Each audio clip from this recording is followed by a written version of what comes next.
నిన్నటి current affairs లోని చివరి ప్రశ్నకు సమాధానం. భారతదేశ నౌకాదళ దినోత్సవం ఎప్పుడు? 1971లో జరిగిన ఇండో పాకిస్తాన్ యుద్ధంలో కరాచీ నౌకాశ్రయంపై దాడి చేసేందుకు ఇండియన్ నేవీ ఆపరేషన్ ట్రైడెంట్ ను చేపట్టింది. ఇందులో పాల్గొన్న వారి పరాక్రమానికి గుర్తుగా ఏటా డిసెంబర్ 4న భారతదేశ నౌకాదళ దినోత్సవాన్ని జరుపుకుంటారు. ఇక మొదటిది భారతదేశపు తొలి vertical lift railway sea bridge. భారతదేశపు మొట్టమొదటి vertical lift railway sea bridge గా న్యూ పంబన్ బ్రిడ్జ్ 1914లో నిర్మించిన పాత పంబన్ బ్రిడ్జ్ 105 పాటు రామేశ్వరాన్ని భారత ప్రధాన భూభాగంతో కనెక్ట్ చేసింది. తుప్పు పట్టడంతో దాన్ని మూసివేసి దానికి సమీపంలోనే కొత్త పంబన్ బ్రిడ్జ్ ని ప్రభుత్వం నిర్మించింది. ఇక రెండవది టాప్ హెరిటేజ్ టూరిజం డెస్టినేషన్ గా పశ్చిమ బెంగాల్. పశ్చిమ బెంగాల్ ను టాప్ హెరిటేజ్ టూరిజం డెస్టినేషన్ గా యునెస్కో గుర్తించింది.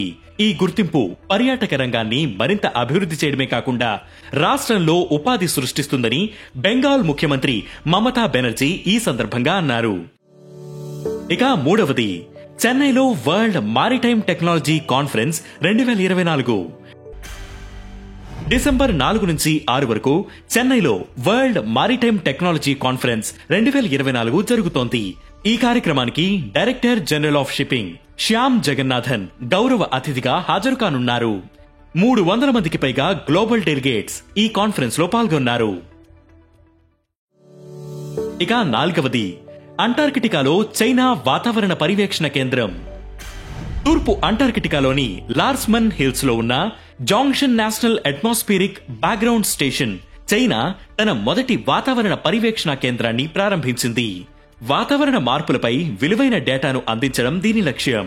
ఈ కేంద్రం అంటార్కిటిక్ పరిశోధనలో చైనాకు సహాయపడుతుంది. ఇక ఐదవది 8వ టైగర్ రిజర్వ్ గా రతపాని వన్యప్రాణుల అభయారణ్యం. కేంద్ర పర్యావరణ అటవీ వాతావరణ మార్పుల మంత్రిత్వ శాఖ మధ్యప్రదేశ్లోని రతపాని వన్యప్రాణుల అభయారణ్యాన్ని దేశంలో 8వ టైగర్ రిజర్వ్ గా గుర్తించింది. దీని అభివృద్ధి కోసం నేషనల్ టైగర్ కన్జర్వేషన్ అథారిటీ రాష్ట్రానికి నిధులు సమకూర్చనుంది. ఇక ఈ రోజు కరెంట్ అఫైర్స్ క్వశ్చన్: మహారాష్ట్ర నూతన ముఖ్యమంత్రి ఎవరు?